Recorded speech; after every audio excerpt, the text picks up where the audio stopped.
అనేకమైనటువంటి వీడియోలు చిత్రీకరించి అనేకమైనటువంటి వీడియోలు పెట్టడం జరిగింది.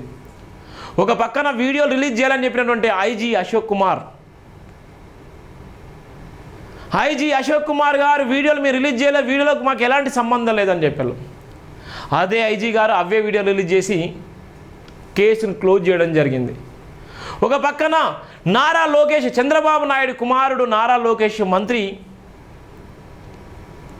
ఆయన ఏమని చేసిండు, యాక్సిడెంట్లో చనిపోయిందని చెప్పిండు. యాక్సిడెంట్లో చనిపోయిందని ట్విట్టర్లో ట్వీట్ చేసి తర్వాత ఆయన ట్విట్టర్లో ఉన్నటువంటి ఆ పోస్ట్ చేసింది కూడా డిలీట్ చేసిండు. తర్వాత ఆయన ఏ అయితే యాక్సిడెంట్లో చనిపోయిందో అదే స్క్రిప్టు పోలీస్ అధికారులు చదివిళ్ళు ఆ కేసును క్లోజ్ చేసిళ్ళు.